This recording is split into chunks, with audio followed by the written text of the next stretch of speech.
In this week's episode of Tug's Fantasy February, we'll ask some very important questions, like what would happen if a werewolf fell in love with a bird woman?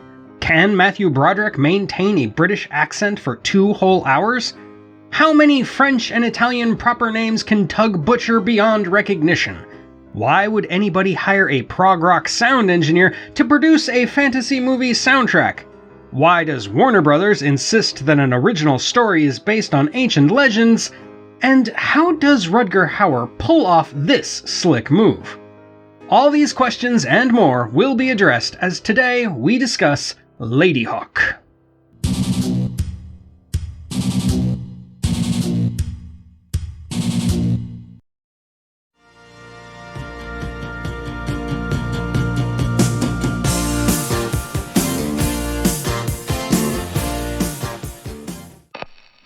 Philippe Gaston has just escaped from the walled city of Aquila, where an evil bishop rules with unforgiving brutality. When Philippe is nearly recaptured by the captain of the guard Marquette, he is rescued by the exiled former captain, Etienne of Navarre, who seeks Philippe's help in breaking back into the city in order to avenge himself upon the bishop.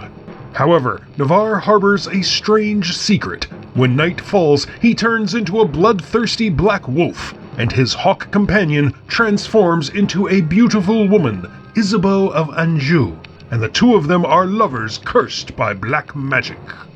After Isabeau is badly injured, Philippe seeks the help of Brother Imperius, who informs him that there might just be a chance to break the spell that keeps the star-crossed lovers apart.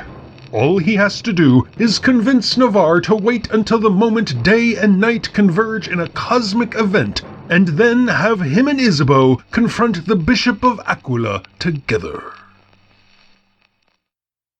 While briefly living in Paris after graduating from UCLA, the writer Edward Kamara imagined a medieval fantasy story in which a man and woman are fated to be apart by a magical transformation spell. Right off the bat, though, there is some controversy to discuss here, because Warner Brothers, the studio that would eventually distribute the film, claims that Kamara based his story on the French loup-garou legend and the classical storytelling of Rodriguez de la Fuente. Okay, so this is Editing Eric popping in for a slight clarification here. The idea that Rodriguez de la Fuente was some kind of classical storyteller is just a misreading on my part of this screen special features you see in front of you. He was actually a naturalist, not really a storyteller, and he was alive in the 20th century. He wasn't really classical by any means. Anyway, I just wanted to point that out before the comment section does it for me. Kamara, though, denies this entirely, claiming that the only reason the studio makes this argument is to deny the writer full rights of authorship. The Writers Guild of America would file suit against Warner Brothers because of this, resulting in an undisclosed settlement, but the studio persists in its claims to this very day.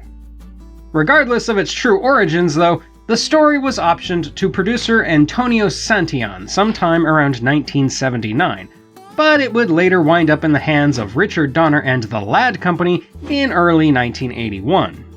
Under their stewardship, Ladyhawke was set to be filmed in Czechoslovakia.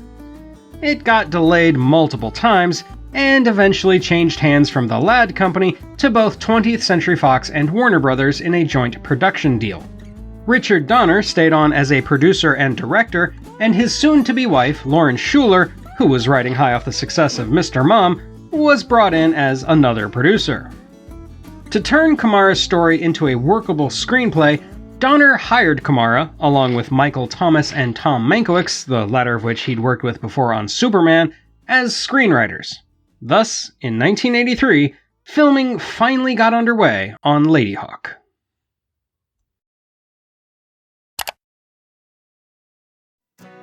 This episode was voted on by my Patreon supporters. If you'd like to vote on future topics like this one, get early ad-free versions of my videos, or just wish to help keep this channel viable as YouTube ad revenue gets increasingly stingy and the copyright bots get increasingly hostile, please consider joining my Patreon or becoming a channel member. I'd like to give a special shout out to my $8 patrons, Batty Bat Firebrand, Chuck Poor, Diane McGill Davis, Don Quixote, Given Chumley DDF, Jack Blair, John Burrell, Mike O'Connor, Numinous 2019, Patrick Baker, Robert McGill, Sean Vale, Spoats, TB Schromick, Tracy Roth Myers, and Warren Davis. Thank you so much for your support. The first role to be settled on was that of the female lead, Isabeau of Anjou, played by Michelle Pfeiffer. Pfeiffer had made a name for herself as both a comedic and dramatic actress in movies like The Hollywood Knights, Grease 2, and Scarface. She carries a lot of the film from the background, as the actress gets surprisingly little screen time. For the male lead, Etienne of Navarre, Donner briefly considered hiring Sean Connery before casting Kurt Russell. However, at the rehearsal stage, just days before filming was set to begin, Russell left the project and was replaced by Rutger Hauer. Hauer was familiar with the material because he'd previously been offered the role of Marquette, which he turned down because he said he'd rather play Navarre. Once he got the call that he was actually getting the role he wanted, he drove to Italy, where the movie was filmed, from his native Netherlands in a semi-trailer he'd converted into a mobile home. When talking about his performance in Ladyhawke, he would later remark that his proudest moment was being able to flip a dagger without looking at it during the film's climactic fight scene.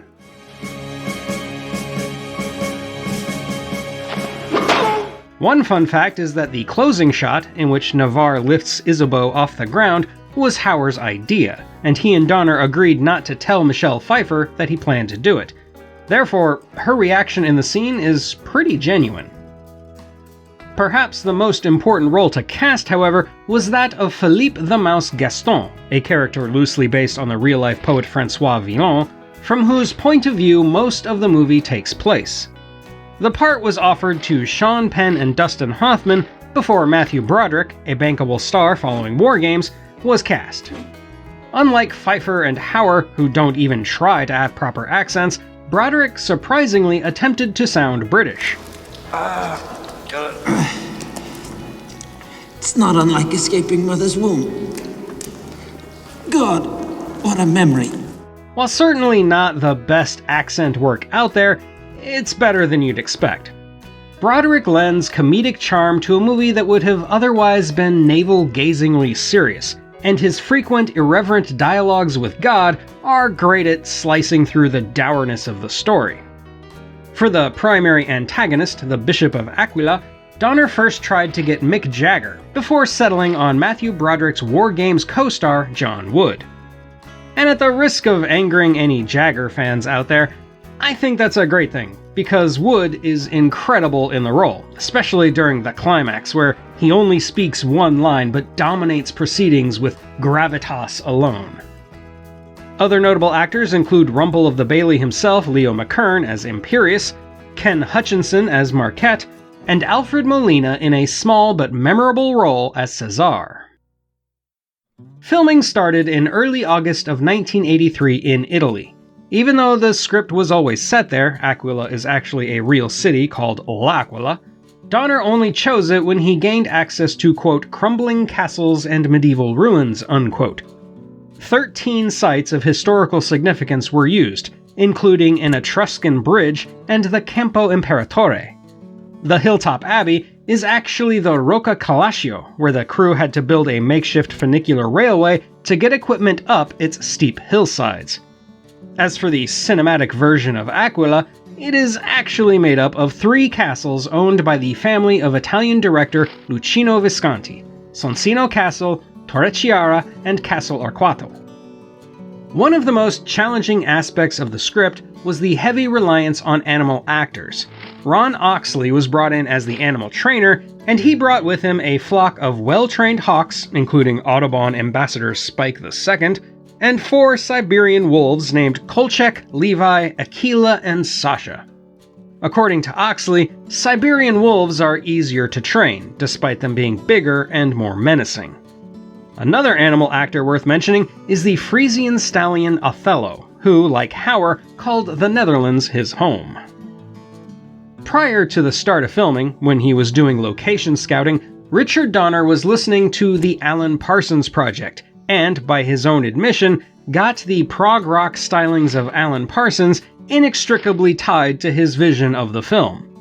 Therefore, when it came time to do the music, he hired Alan Parsons to produce the score, though it was actually composed by Andrew Powell. Before I say what I'm about to say, I have nothing against Alan Parsons as a musician or music pioneer. In fact, I respect him. However, I, along with most critics who have reviewed the film, find the score for Ladyhawke to be distractingly terrible, as though the orchestration is being overpowered by somebody thumping out MIDI tunes on an IBM PC Junior.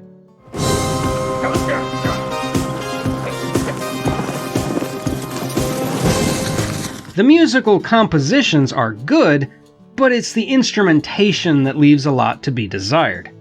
Unfortunately, the negative reception put more blame on Powell than Parsons, which I think is backwards, and as a result, Powell all but retired from making film scores. All that said, I recognize that some people actually like the Ladyhawke soundtrack, and you can probably find them furiously typing away in my comments section right now.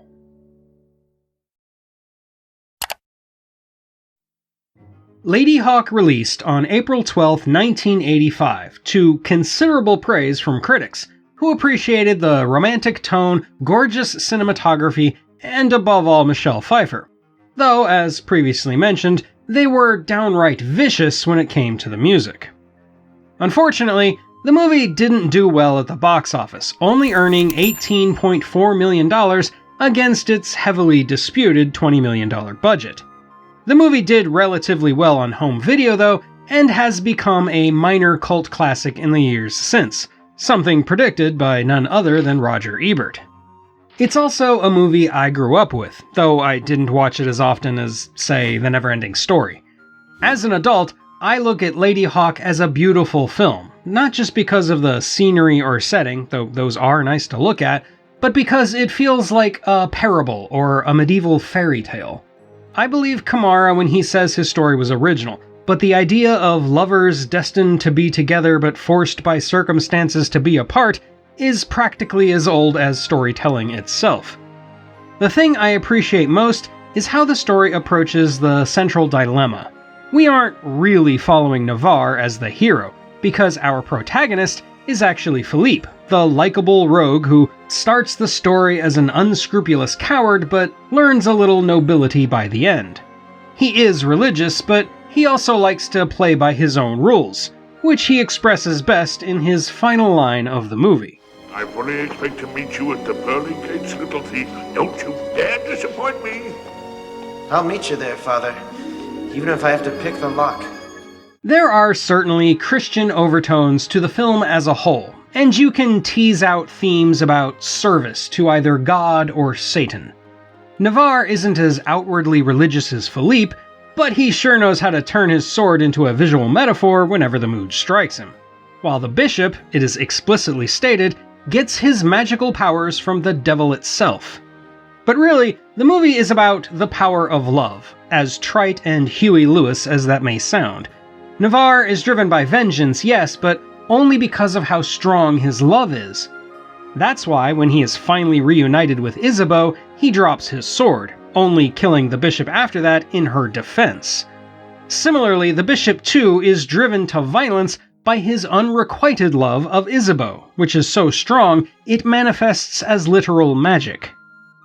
All that said, the themes are only part of the reason I love this movie.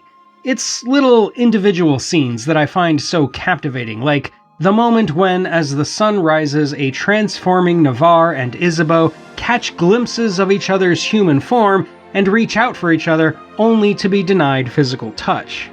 Sure, the visual effects are cop-outs, you don't see transformations so much as a few simple dissolves, but this isn't the kind of movie that wants to wow you with the horrors of a werewolf. It's more concerned with the emotional consequences. And that's where the movie shines brightest, in its emotional weight and heightened sense of magical realism. I think that's one of the things fantasy as a genre can do better than almost any other style of storytelling. It allows you to let go of your rational mind, if only for a little bit, and embrace something more inexplicable. And Ladyhawke does that incredibly well, which is why, at the end of the day, it remains a fantasy classic. And that's all for today, my fellow humans. What's your favorite not as doomed as it would seem romance story? Let me know in the comments, and while you're there, don't forget to hit those like and subscribe buttons. Thank you for watching, and until next time, when we'll see even more animal transformations, this is the Unapologetic Geek, telling you to never be ashamed of what you love. As long as you're not hurting anybody.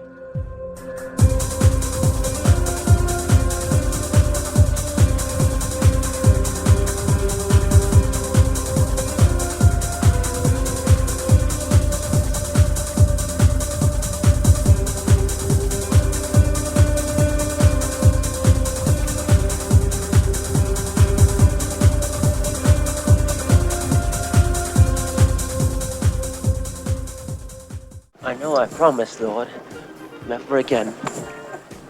But I also know that you know what a weak-willed person I am.